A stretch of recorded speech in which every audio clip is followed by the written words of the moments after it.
What is power and how does it work? Power is the ability to form decisions out of your own will that results in a taken action. And for as long as we know, humans have studied power and its consequences to society.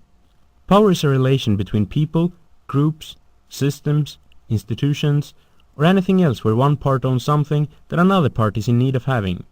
So what is central for power to exist is resources. These resources could be anything from money to information. Our society is built upon two major institutions that handle power, the state and the capital. There are two essential forms of power. These are coercive power and reward power. Although being the central forms of power in the society, they are not the only forms that exist. There is also legitimate power, informational power, expert power, and referent power. Coercive power is perhaps the oldest form of power and thus what spawned the birth of the state. Coercive power is executed through violence or threats of violence. Long back in time, the penalties for crimes were either death or various forms of abuse, and people who had committed crimes were locked in while waiting for their punishment. In the late 1500s in England, the government started to use the labor of the people locked in and discovered that this in fact was very profitable, and because of the high profitability, this practice quickly spread to other nations as their governments started to do the same thing, and thus the prison system as we know today was born.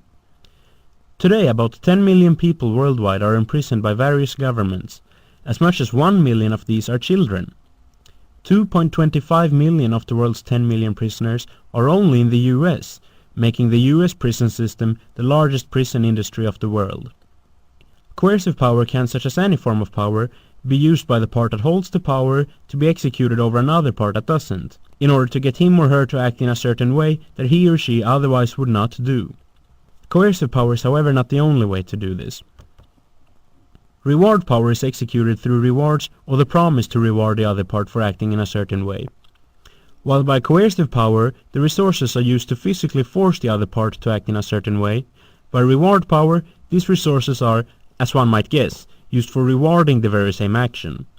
What's essential in both cases is that one part possess the resources necessary for the other part to survive, and thereby also possess the power to tell the other part what to do.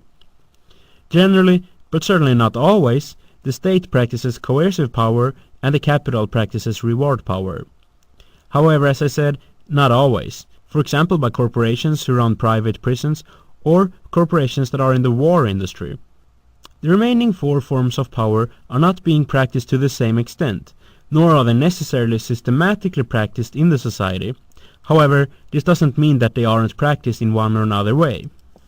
Legitimate power is when the authority is ordering a subordinate to handle in a certain aspect of power for the moment. For example, if your boss leaves early and asks you to take over for the rest of the day. Informational power is where one part would give or withhold specific information that others do not have. An example of this is those who would draw maps of sea and lands back in time. These maps would be of higher value than their weight in gold, and often bought by royal families and stored in castle chambers. While today, as a world map can be purchased for nearly nothing and is free to obtain through the internet, information today is not nearly as scarce, and therefore informational power is today not often a form of power possible to build a hierarchy upon, unless information intentionally would be made scarce for the masses, such as in religious cults or through patent claims. Expert power is where one part has a large knowledge in a specific area that another part is in need of having. For example, a doctor in relation to his patients. Referent power is where one possesses power through being admired by another. For example, a person in love with another might do nearly anything for him or her. Have you ever asked yourself why you're cheering for your own country in international sports when there technically are no bounds between you and the players in the team? This is referent power being practiced. In, for example, coercive power, a soldier might do what the general tells him to do. In referent power, the same thing could be achieved only because the part giving the orders is idolized by the other part. In politics, this is quite often used as a tool by the powers to legitimize themselves and the powers they hold. This form of power can be used in very manipulative ways. The 5th of September 1998, Kim Il-sung, the oppressive dictator of North Korea, died, and thousands of people marched crying to a statue of the dead dictator in the capital Pyongyang. Upon his death, Kim Il-sung was declared the eternal president of North Korea, which meant that no following leader ever could use the title president. 올리신 위대한 혁명업적은 역사와 더불어 천년 만년 길이 빛날 것이다. 대한 노호의 수령님을 잃은 가슴 아픈 심정들이 노호의 노호를 다 바쳐오시다가 이렇게 서거하셨다니 참말로 비통한 마음들을 길었습니다. Referent power is often used to justify taken actions that otherwise would not have been accepted by the public in that country. And meanwhile the rest of the world might look upon the people of that country and wonder how can they tolerate being treated that way. The rest of the world is not affected by the idolizing of the face of that power and therefore not influenced to the same degree by the works of referent power.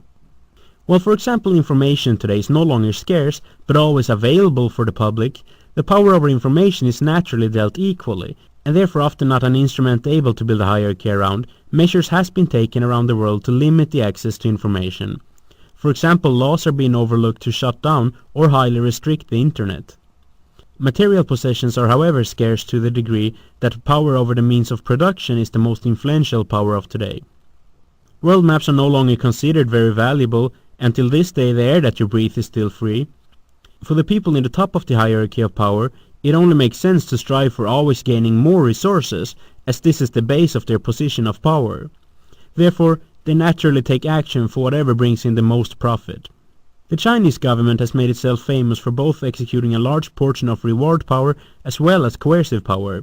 While inviting multinational corporations, the government does its own part through coercive power. The government makes sure to outlaw working unions, beat down strikes and uprisings, and actively censors the internet. For example, this footage from the massacre at the Tiananmen Square in 1989 is known to be blocked out of existence by the Chinese government.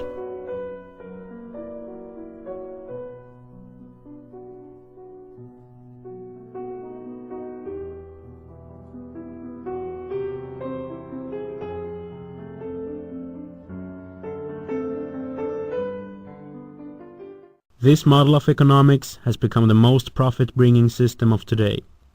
A lesson to be learned is that all these forms of power have one thing in common: the purpose of directing property to those in power.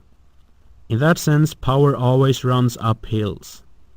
And for as long as that is not knowingly changed, it is probable to keep doing so.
Manipulation follow you, and you can never hide different faces